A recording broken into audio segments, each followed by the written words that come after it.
Dios es bueno y todo el tiempo, otra vez, Dios es bueno y todo el tiempo. Dígale que está a su lado, qué bueno que viniste. Dile. Bien, vamos a orar tantito, extienda su mano hacia mí y dígale, Padre, bendice a tu hijo, a tu siervo, Padre. Trae tu sabiduría, tu entendimiento, trae tu gracia, Señor, sobre tu hijo. Enséñanos, Padre, a través de lo que tú quieres hablar a través de él, Señor. Y trae, Señor, tu palabra que traiga sanidad, que traiga paz en cada corazón, Padre. Señor, tócanos, pon tu mano en tu corazón, dile, toca mi corazón. Señor, prepárame, Padre, como una buena tierra para dar frutos, Señor. Sana, Señor, mi corazón. Trae tu bendición y tu poder sobre mi vida. En el nombre de Cristo Jesús. Amén, Padre. Quiero platicarle algo que el Señor me mostraba y quiero compartirlo. Es algo que a lo mejor algunos de más allegados a nosotros, a mi esposa y a mí, conocen. Yo vengo de una familia de 12 hijos. Realmente pues eran las familias de antes. Y tengo 3 hermanos varones y 8 hermanas mujeres. Gracias a Dios, pues la mayoría vivos. Pero no me quiero enfocar en eso, sino un poquito en lo que mi papá y mi mamá vivieron. Quiero comentarle algo que mi papá en cierta forma vivió y Dios me dio la oportunidad de vivir con él. Él está ya con el Señor ahorita. Él hace 7, 8 años aproximadamente, 7, 8 años.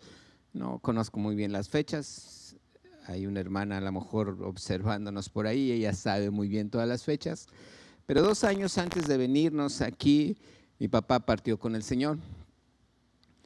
Y 5 años antes que él partiera, también Dios me da la oportunidad de entregar a mi mamá con el Señor.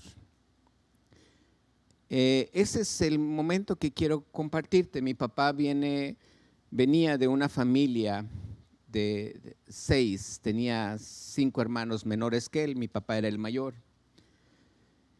Y mi papá queda sin papá, o sea, mi abuelo paterno muere cuando mi papá tenía 15 años. Entonces, imagínense ser el mayor y que de 15 años aproximadamente, y mi abuelo, el papá de mi papá, muere. Entonces deja a mi abuela y 6 hijos. Hubo gente que los apoyó, pláticas con mi papá, me dicen que hubo familiares que los apoyaron, pero salen adelante.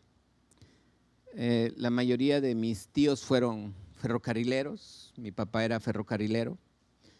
Y el punto es que mi papá, siendo el mayor, se hace cargo de sus 5 hermanos en cierta forma, pero todos sus hermanos murieron y él, siendo el mayor, quedó vivo todavía. Entonces, él entierra a todos mis tíos, entierra a todos sus hermanos, y mi abuela, su mamá, muere de 104 años, a la cual también mi papá entierra. Eso para mi mamá y mi papá pues fue clave en muchas cosas, pero lo más importante que yo puedo entender es que todavía uno de sus hijos, uno de mis hermanos, el segundo de la familia, también muere. Él muere en un accidente de 32 años. Yo tenía 16 años cuando mi hermano muere.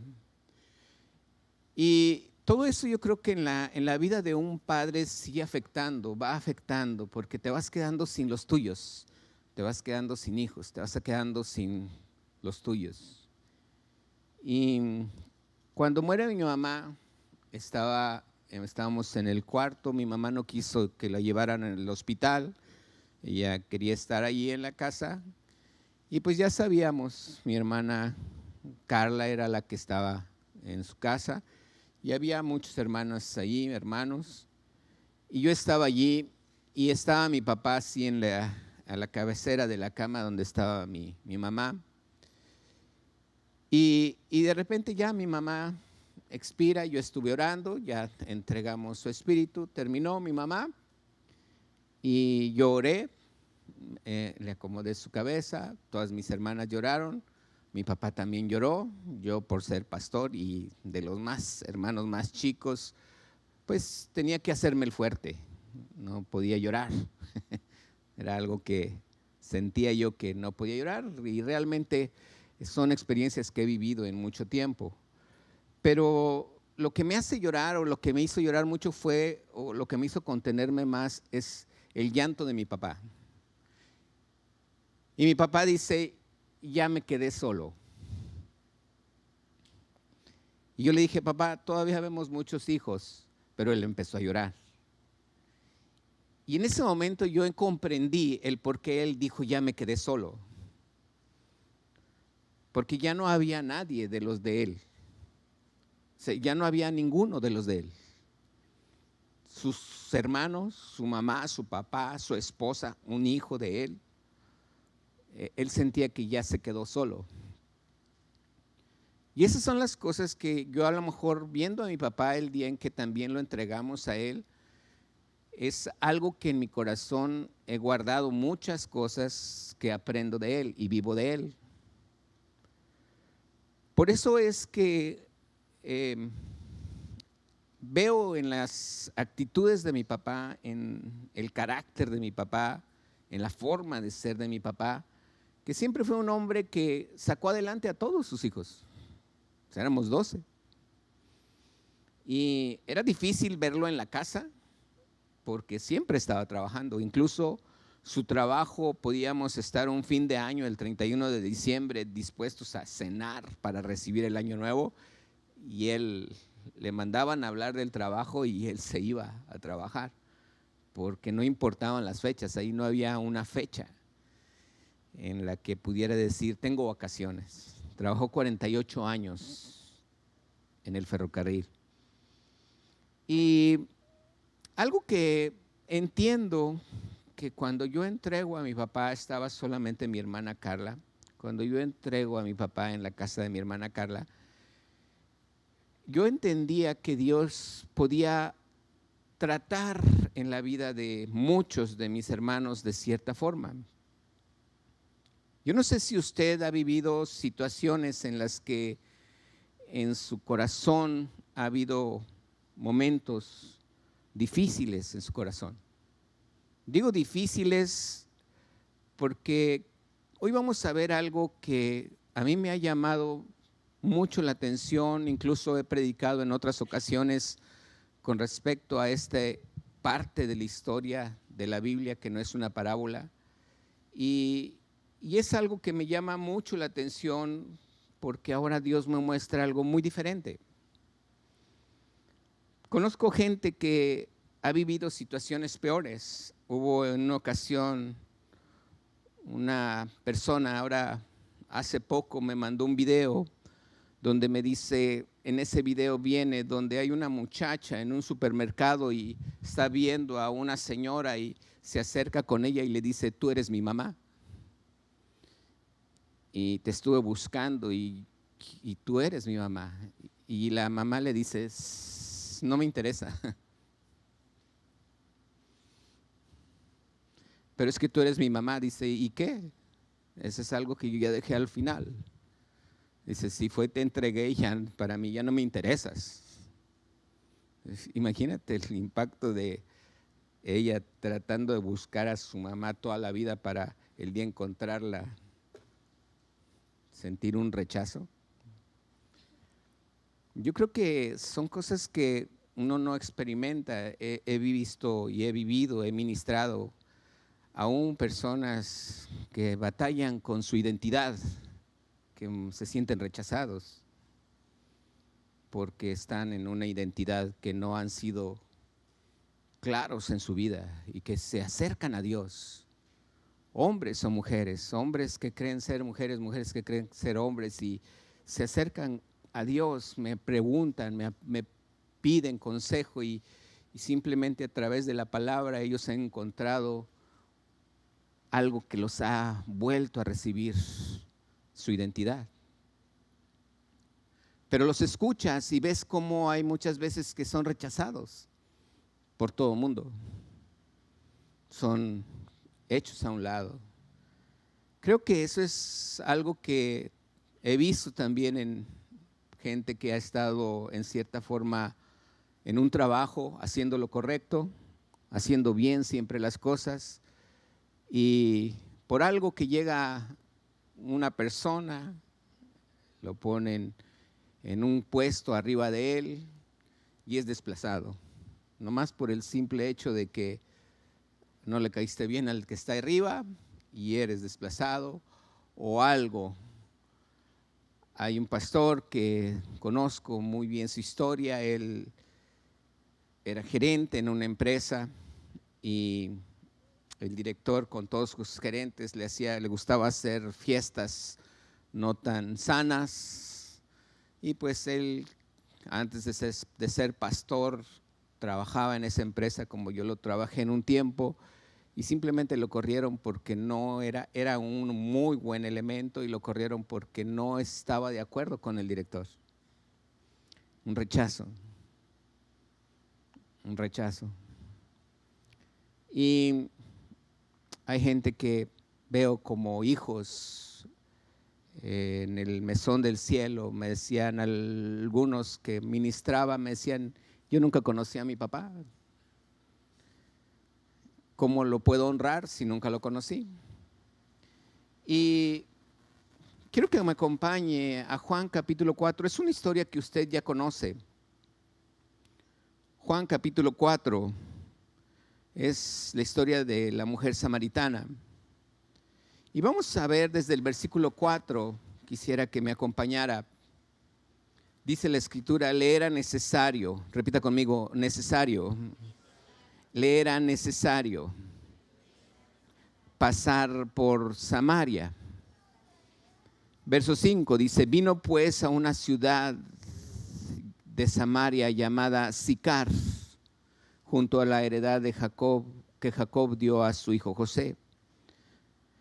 Y estaba allí el pozo de Jacob. Entonces Jesús, cansado del camino, se sentó así junto al pozo, y eran como las 12 del mediodía. Vino una mujer de Samaria a sacar agua, y Jesús le dijo, dame de beber. Pues sus discípulos habían ido a la ciudad a comprar de comer. ¿Me va siguiendo? Verso 9. La mujer samaritana le dijo, ¿cómo tú siendo judío me pides a mí de beber, que soy mujer samaritana? Porque judíos y samaritanos no se tratan entre sí. Verso 10 dice, respondió Jesús y le dijo, si conocieras el don de Dios y quién es el que te dice, dame de beber, tú le pedirías y él te daría, ¿qué? Agua viva. Verso 11, la mujer le dijo, Señor, no tienes con qué sacarla y el pozo es hondo. ¿De dónde pues tienes el agua viva? ¿Acaso eres tú mayor que nuestro padre Jacob, que nos dio este pozo, el cual bebieron él, sus hijos y sus ganados? Respondió Jesús y le dijo, cualquiera que bebiere de esta agua volverá a tener sed, mas el que bebiere del agua que yo le daré no tendrá sed jamás, sino que el agua que yo le daré será en él ¿una qué? Fuente de agua que salte para vida eterna. La mujer le dijo, Señor, dame esa agua. Fíjese bien la actitud de la mujer aquí. Señor, dame esa agua para que no tenga yo sed, ni venga aquí a sacarla. Este es el versículo que a mí me llama la atención, porque algo que ella sentía en su corazón era precisamente tener que ir a una hora, a un lugar, a sacarlo para que no la rechazaran. Y realmente allí es donde en mi corazón veo el corazón de muchos. Porque la palabra dice que Jesús le dijo, llama a tu marido y ven acá. Me he puesto a estudiar la edad en la que los judíos tienen una mayoría de edad. La mujer a los 13 años, los judíos ya la consideran como mayor de edad, a los 13 años. Perdón, el hombre a los 13 años, la mujer a los 12 años. O sea, cuando la mujer ya tiene su periodo, empieza a tener su periodo, ya para el judío ya es mayor de edad. Ya se puede casar. Obviamente no las dejan tan pequeñas casarse. Y el hombre tarda todavía un tiempo más, tarda un año más en tener la madurez. Y luego a veces ve uno a los jóvenes en la actualidad, donde el niño anda como si nada y la muchachita ya trae el deseo de andar a lo mejor con un muchachito y el muchachito todavía anda jugando al Nintendo, ¿verdad? Y bueno, creo que el Nintendo era el de antes, ¿verdad? Usted me entendió. El punto es que cuando yo me pongo a estudiar esto, realmente la mayoría de los judíos hacen que sus hijos se casen hasta los 30 años. Y quiero explicarle esto, su hijo hombre tiene que estar en el negocio del papá y tiene que estar trabajando en las cosas que su papá hacía y administrando las cosas que su papá hacía y teniendo un negocio igual o similar al que su papá tenía. Hasta entonces le permiten casar. El punto es este. Se lo voy a explicar de esta manera para que usted me comprenda el por qué en muchas ocasiones no comprendemos las culturas. El sacerdote o los sacerdotes levitas en el Antiguo Testamento que estaban casados, todos los sacerdotes estaban casados, cualquier sacerdote que enviudara, cualquier sacerdote que servía a Dios y enviudara, obviamente tenían una edad arriba de los 18 años hasta los 50 años, creo que, o 60 años, que era cuando ya no dejaban de servir. Ahí viene en la Biblia una edad específica. Pero si uno de los sacerdotes que todavía estaba activo y servía en el Señor y moría su esposa, él no se podía casar con una mujer que fuera viuda. Tampoco se podía casar con una mujer que estuviera divorciada. Si él quería seguir sirviendo al Señor, ese sacerdote se tendría que casar con una mujer virgen. Entonces imagínense una persona que tuviera 45 años, 50 años y quedaba viudo, no se podía casar con una persona, ni una mujer viuda, ni divorciada. Se tenía que casar con una virgen. Estamos hablando de mínimo unos 20 años de diferencia con quien él se tenía que casar. Entonces, el punto es que muchas culturas así se manejan. El hombre es mucho mayor que la esposa. En los judíos así era. Dice la palabra que cuando María, la que Dios da gracia para tener a Jesucristo, era virgen. Y José, dice la palabra, que no queriendo difamarla, quiso dejarla. Pero José era mucho mayor, digamos unos 20 años, no dice la palabra, pero según la cultura era mayor que la mujer, que María. Por eso cuando en la palabra de Dios me habla que Jesús estaba predicando, dice, vino su madre y sus hermanos, porque José ya no estaba. Entonces, cuando yo veo todo esto y digo, ok, entonces quiere decir que aquí Jesús conoce el corazón porque a Jesús le era necesario estar en Samaria. Y Jesús le dice en el versículo 16, Jesús le dijo, ve, verso 16, ¿lo estás leyendo conmigo? Ve, ¿qué dice? llama a tu marido y ven acá. No es porque Jesús esté burlando, no es porque Jesús esté diciendo algo que no sepa. A él le era necesario. ¿De qué manera?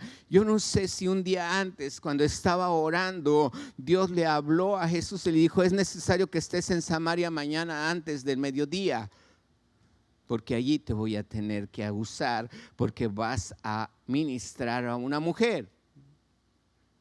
Y entonces Jesús se apresura a ir, llega a Samaria, llega al pozo, ahí donde Dios le dijo, y está allí mientras sus discípulos van. Él regresa y ve a la mujer, sus discípulos fueron a comer, viene la mujer y Jesús la ve. Por eso le era necesario.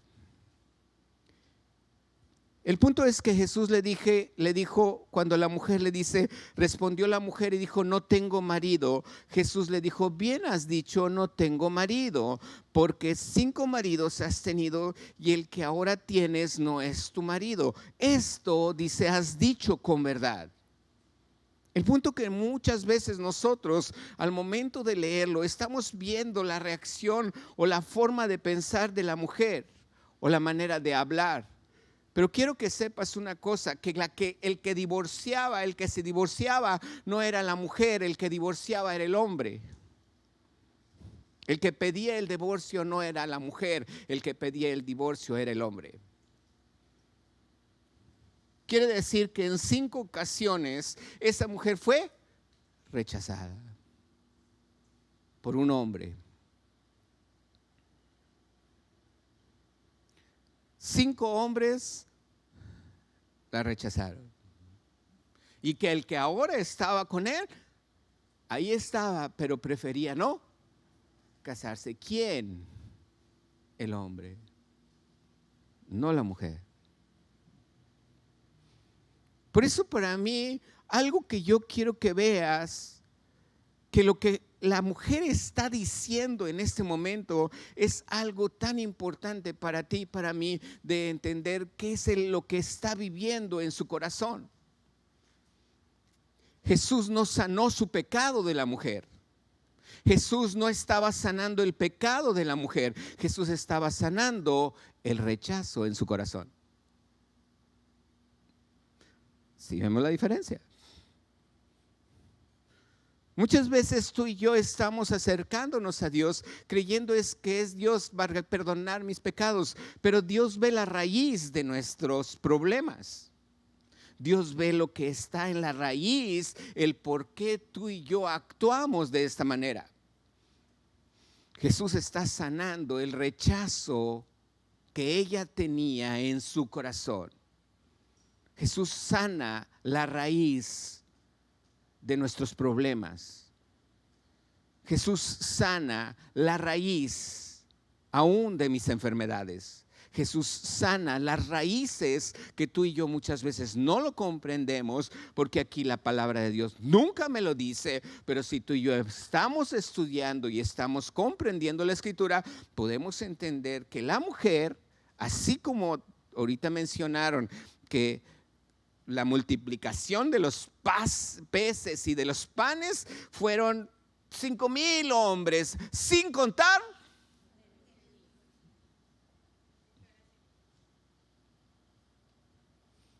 y claro que si le hacemos la cuenta, a lo mejor eran más de 10,000.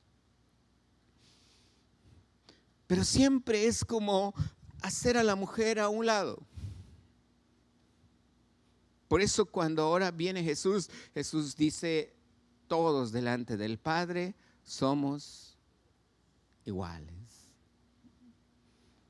Pero ahí está Jesús viviendo algo que veía en el pasado, algo que sucedía en el pasado, algo que solamente el hombre podía tener cierta autoridad, y la mujer era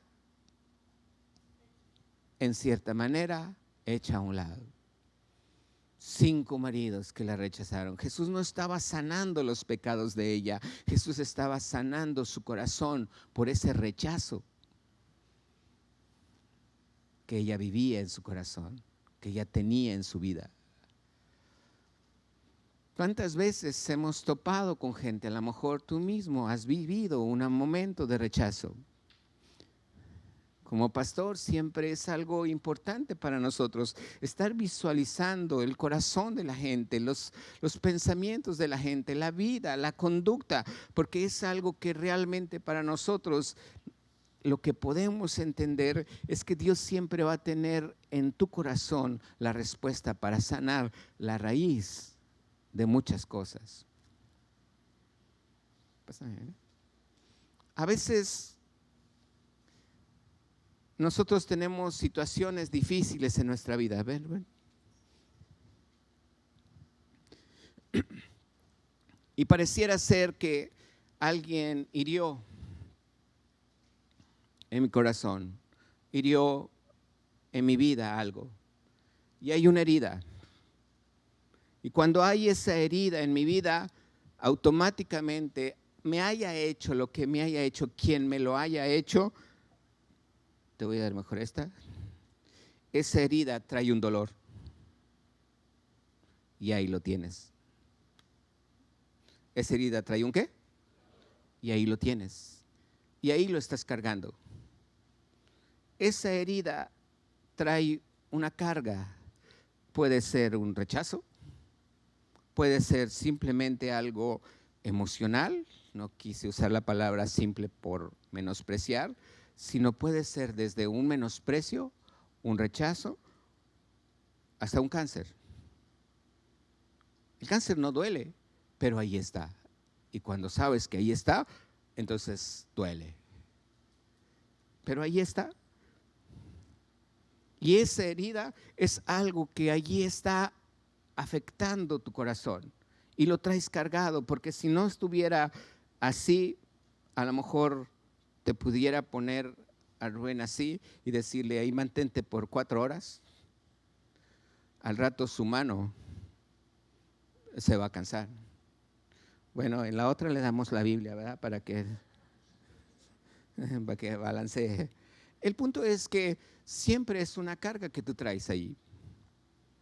Y tú quieres que sane la herida, incluso la pones un curita y le pones ahí un, no sé, a lo mejor hasta maquillaje para que no se vea, pero ahí está y ahí traes tu carga. ¿Sabes qué hizo Jesucristo? Jesucristo viene y te ve y dice, oh, traes un problema allí. Él se abre allí, la herida, hace 2000 años, se le abrió la herida, la abrió él mismo. Agarra tu carga y se la pone él y te sana.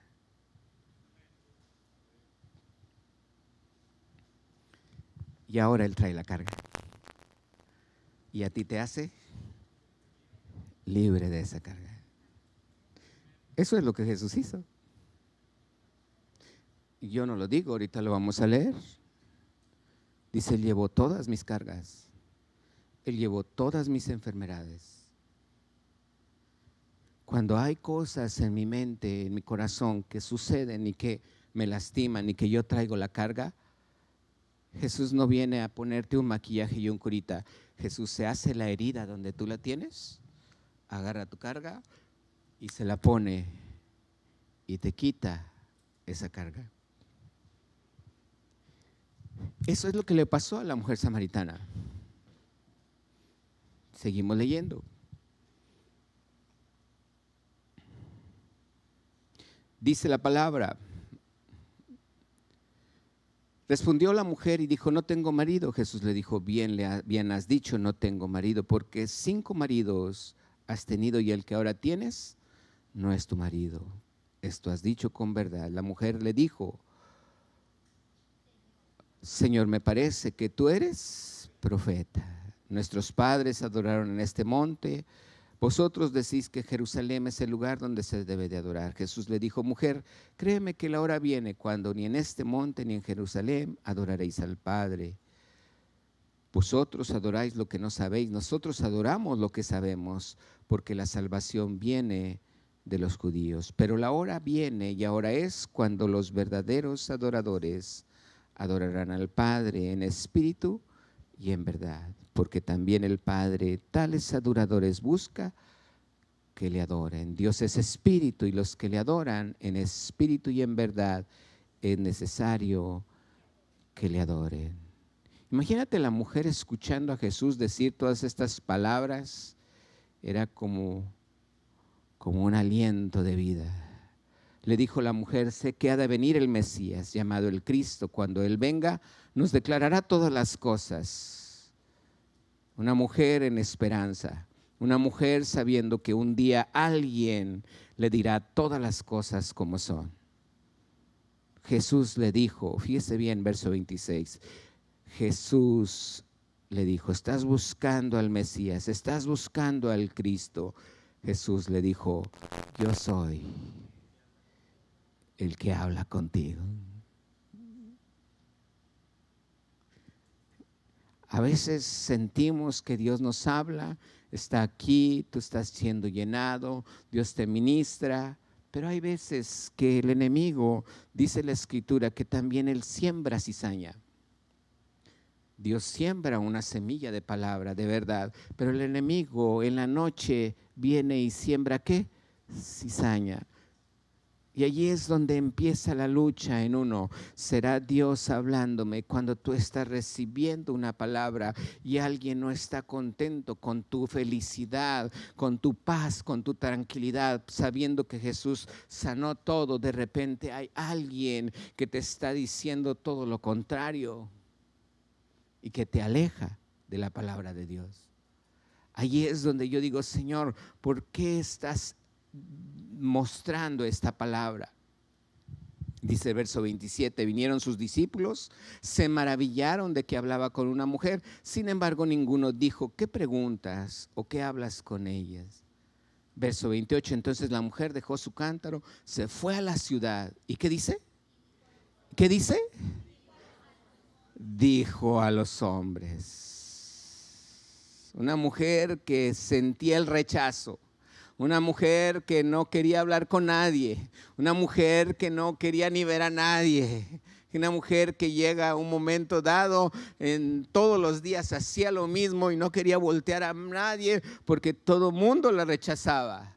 Y en ese momento ella dejó su cántaro y fue y le dijo: hey, no me importa lo que piensen de mí, hey, no me importa lo que me hayan rechazado, quiero platicarles algo. Allá hay un profeta que me dijo todo lo que he vivido. ¿Dónde quedó esa mujer rechazada? ¿Dónde quedó esa mujer que traía siempre la cabeza cabizbaja y que evitaba a medio mundo? ¿Dónde quedó? Su carga había sido liberada. Su herida había sido sanada. ¿Cuándo es cuando uno siente eso? Realmente no es porque dice la palabra que Él viene y perdona mis pecados. Claro que los perdonó, claro que borró todas mis culpas, claro que lo hizo. Pero ¿cuántas veces seguimos con la herida y con la carga?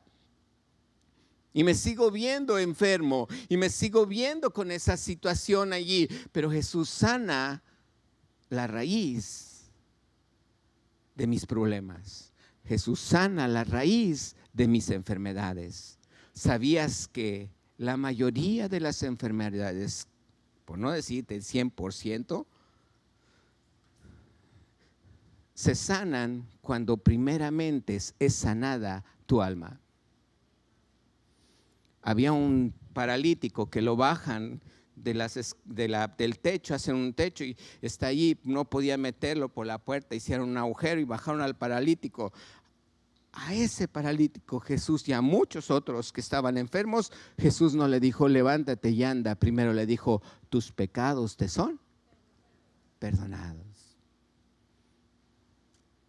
Cualquiera que estuviéramos allí y viera un paralítico y ves que Jesús lo quiere sanar, yo le diría a Jesús: hey, sánalo, no le perdone los pecados, sánalo. Jesús dijo: primero es lo más importante. Y Jesús perdonaba sus pecados y luego era sanado. ¿Ves la importancia? Dice la Escritura ahí mismo. Quisiera el del teclado que pasara. Verso 39. dice la palabra. Y muchos de los samaritanos de aquella ciudad, ¿qué dice? Creyeron en él, ¿por qué? Por la palabra de la mujer que daba testimonio, diciendo, me dijo todo lo que he hecho. Y dice la palabra, versículo 41, y creyeron muchos más por la palabra de él. Verso 42, y decían a la mujer, ya no creemos solamente por tu dicho, porque nosotros mismos hemos oído y sabemos que verdaderamente este es el Salvador del mundo. La mujer no se quedó callada. La mujer siguió hablando. Jesús es el Cristo. Jesús es el Salvador del mundo. Jesús es el único. Jesús es así. Y allí es donde yo pienso que hay cosas en nuestra vida que tenemos que entender y comprender. Si regreso a la historia de mi papá, quiero decirte que su vida en su pasado fue llena de muchas cargas, sí. A lo mejor buscó otros medios, porque a mí me platicaba lo que él había hecho, cosas que a lo mejor no tenían ni siquiera una pizca para poder estar metido en las cosas de Dios. Al contrario, uno se desespera, ve anuncios en los postes, busca consejería. Todos ellos consultan a los demonios. Pero Dios quiere que le consultemos a Él. ¿Lo crees? Su palabra es verdad. Y viva y eficaz. Y ahí es donde nosotros tenemos que comprender que Jesús tiene un consejo para mí.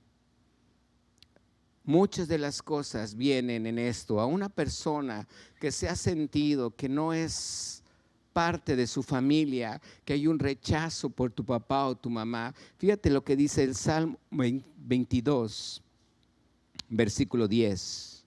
Es un salmo de David. Y este salmo habla de algo muy similar. Dice la palabra que David, veamos a leer desde el versículo 9, dice la escritura, pero tú, habla David diciéndole al Señor, ¿lo tiene conmigo? Tú eres el que me sacó del vientre, el que me hizo ¿qué? Estar confiado desde que estaba a los pechos de mi madre. Verso 10, sobre ti fui echado antes de nacer, desde el vientre de mi madre, tú eres Dios. Fíjese bien el verso 10, dice, sobre ti fui ¿qué? Echado. Esa palabra echado es tirado. Esta palabra es muy fuerte. David estaba diciendo, sobre ti fui echado, arrojado. ¿Quién arroja a un niño así? David sabía lo que estaba hablando allí. Dice, sobre ti fui echado. ¿Quién arroja a un niño así? Dice la escritura ahí mismo, hablando de él mismo, en 1 Samuel 16:11. 1 Samuel capítulo 16, verso 11. Dice la escritura, Samuel va a la casa de Isaí, porque Dios le dijo, ve a la casa de Isaí, ahí te voy a mostrar quién va a ser el futuro rey. Y en el versículo 11, Samuel el profeta le dice a Isaí, al padre de la casa, ¿son estos todos tus hijos? Y él respondió, queda aún el menor que apacienta las ovejas. Dijo Samuel a Isaí, envía por él, porque no nos sentaremos a la mesa hasta que él venga aquí. Envió pues por él y le hizo entrar, y era rubio, hermoso de ojos y de buen parecer. Entonces Jehová dijo, levántate y úngelo, porque este es. Samuel tomó el cuerno de aceite adelante, lo ungió en medio de sus hermanos, y desde aquel día en adelante el Espíritu de Jehová vino sobre David. Se levantó luego Samuel y se volvió a Ramá. Quiero decirte una cosa: ni un Samuel, ni un profeta, ni un padre en lo natural como Isaí va a detener nunca la bendición que Dios tiene para ti. Cuando Dios te escoge y Dios te quiere decir algo, Dios lo va a hacer. No importa si alguien quiere impedirlo, aún como pastor. Tal vez Samuel vio a los demás y dijo: oh, aquí está, cualquiera de ellos está muy buenos. Pero Dios le dijo: no, ninguno de ellos es. Y le dijo a Isaí: no, hay otro hijo. Ah, sí, me acordé que tengo otro hijo.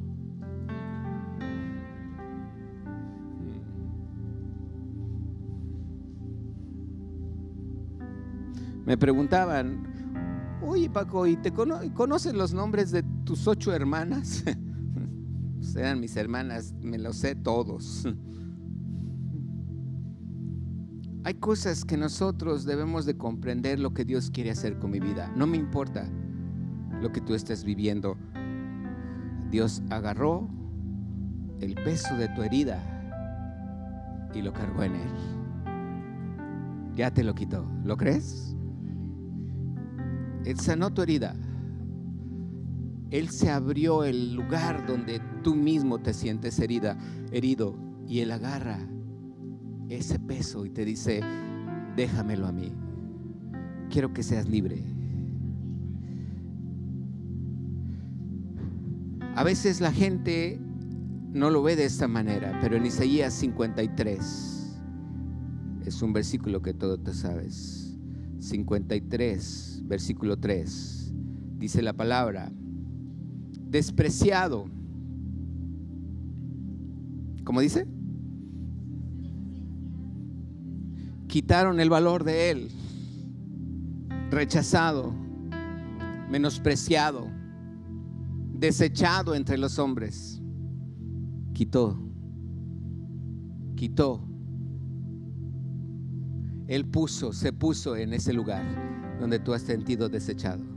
Él se puso en ese lugar. Dijo: yo me pongo en tu lugar. Yo soy. ¿Te has sentido así? ¿Te trataron mal en el trabajo? ¿Te trataron mal en la familia? ¿Te trató mal en tu matrimonio? ¿Has sentido rechazo de la sociedad? No te preocupes, ya me puse allí. Yo tomo ese lugar.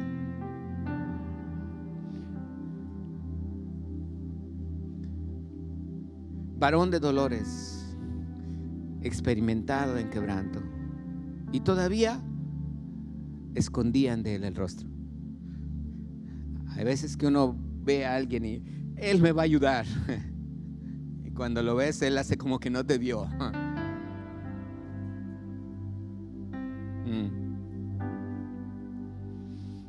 Ni tu papá ni tu mamá. Dice: lo tuvieron como si Dios lo estuviera castigando. Verso 5: pero él herido fue por nuestras rebeliones, molido por nuestros pecados. El castigo de nuestra paz. ¿Por qué tengo paz ahora? Porque alguien sufrió el castigo. Para tener paz hay que pagar un precio. Él pagó el precio. Dice: y por su llaga tú y yo hemos sido curados. Mucha gente celebra hoy la muerte. Nosotros celebramos la vida. Celebre la vida. Y a lo mejor mucha gente se va a sentir incómoda con usted. No se preocupe. Usted es libre. Usted es sano. Él llevó todas nuestras enfermedades. ¿Lo creemos? Terminamos con este versículo. Quiero que lea 1 de Pedro, capítulo 4. 1 de Pedro, capítulo 4. Fíjese bien lo que dice.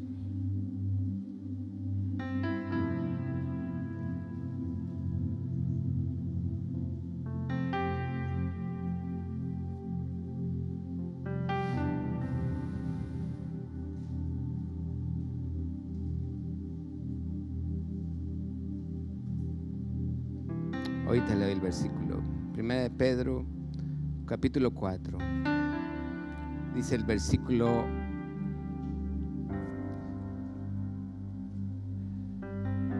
1. Puesto que Cristo ha padecido por nosotros en la carne, vosotros también armaos del mismo pensamiento. Pues quien ha padecido en la carne, ¿qué dice? Ok, ya nos pasó todo lo que nos tenía que pasar. Jesús ya lo padeció.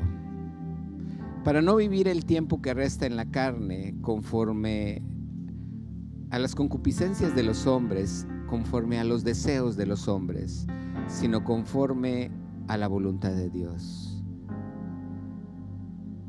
Dice, baste ya el tiempo pasado para haber hecho lo que agrada o lo que nos agradaba a nosotros en otro tiempo. Fíjese bien lo que dice esta palabra. Esta escritura dice, baste ya el tiempo. Pero otra traducción dice de esta manera: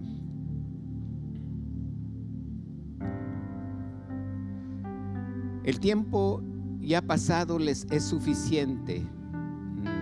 No.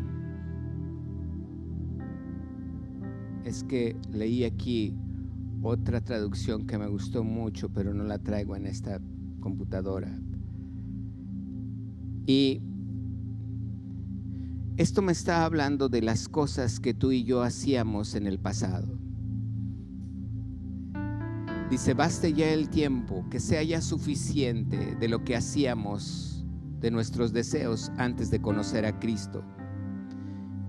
Aquellas que teníamos para caminar en lascivia, en lujuria, en excesos, en todo lo que antes hacíamos, que eran cosas abominables a Dios. ¿Cuántas veces hacíamos nosotros lo que el mundo hacía? Verso 4, fíjese bien lo que dice el verso 4. Dice, a estos, ¿quiénes son estos? Los gentiles. Dice, a estos les parece cosa extraña que tú no corras o no hagas lo mismo que ellos hacen. Dice, a estos les parece cosa extraña que vosotros no corráis con ellos en el mismo desenfreno de disolución y os ultrajan. Ahí es donde la familia, la gente, el papá, la mamá, los hermanos, la gente que nos rodea puede solamente estarte diciendo, porque tú no eres igual que ellos. Ahí es donde te ultrajan. Ahí es donde tú te puedes sentir en cierta manera como la mujer samaritana. He visto jóvenes, he visto matrimonios, pero muchos ven el fruto, porque es lo que ven, el fruto de sus vidas. Podemos cortar un fruto y decir que ya cortar la rama, pero después de un tiempo vuelve a salir. Jesús no corta las ramas, Jesús no corta el tronco, Jesús sana las raíces. ¿Lo crees? ¿Él sana qué? La raíz. Así es que tú hoy, si has sentido en cierta forma, en alguna de estas palabras, has vivido de alguna manera de todo lo que te dije, te han juzgado, te han criticado, te han rechazado, te has sentido menos. Hoy yo te pido con todo mi corazón que hagas un acto de fe entre tú y Dios. Si tú quieres hoy decirle al Señor, quiero tener la libertad.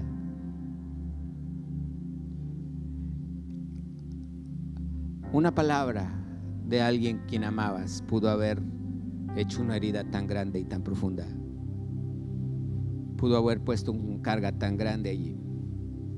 Pero hoy dile al Señor: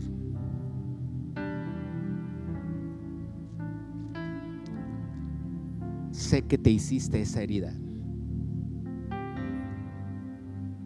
Mi papá me dijo: solamente he quedado yo, ya me dejaron solo. ¿Cuánto se mantuvo porque los demás estuvieran caminando igual que él? ¿Cuánto se mantuvo por salir adelante? Por enseñarnos lo que tenía que enseñarnos. ¿Cuánto tiempo se mantuvo? Y aún así, él finalmente dijo: ahora sí estoy solo. Jesús dijo ahí en la cruz, lo dejaron solo. Yo viví, dice Jesús, yo viví lo que tú viviste. Pregúntale al Señor hoy si alguna de sus heridas ha sido la similar a la que tú tienes en tu corazón. Yo creo que cualquier herida que a ti y a mí nos hayan hecho, se la hicieron a Él. Y yo creo que es el momento de decirle: Jesús, sé que esa herida tú ya la tienes y sé que tú me hiciste libre. Dile: ya no quiero cargar más esa herida, ese rechazo, ese menosprecio. Eso que me hicieron, ya no lo quiero más. Sana la raíz de mi corazón. Vas a ver muy pronto tu sanidad en lo físico. Si estabas enfermo en lo físico, vas a ver cambios. En el nombre de Jesús. Si tienes la fe, ponte de pie. Cierra tus ojos y dile al Señor: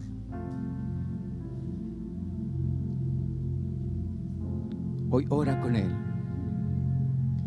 Dile: yo sé, Señor, que entre todas las heridas que te hicieron, aún vendieron tus ropas y echaron suertes sobre tu túnica. Aún te dejaron solo. Y aún allí, Señor Jesús, lo hiciste por amor a mí. Abrieron con latigazos aún tus manos y tus pies, tu costado, Señor Jesús. Te dejaron solos, Señor. Hablaron mal de ti, Señor. Y en todo momento tú, Jesús, sabías que era necesario estar en ese lugar para hablar conmigo hoy, Señor. Como te fue necesario hablar con la mujer samaritana. Dile: gracias, Jesús. Dile: tú me has sanado y tú quitas de mi vida todo peso.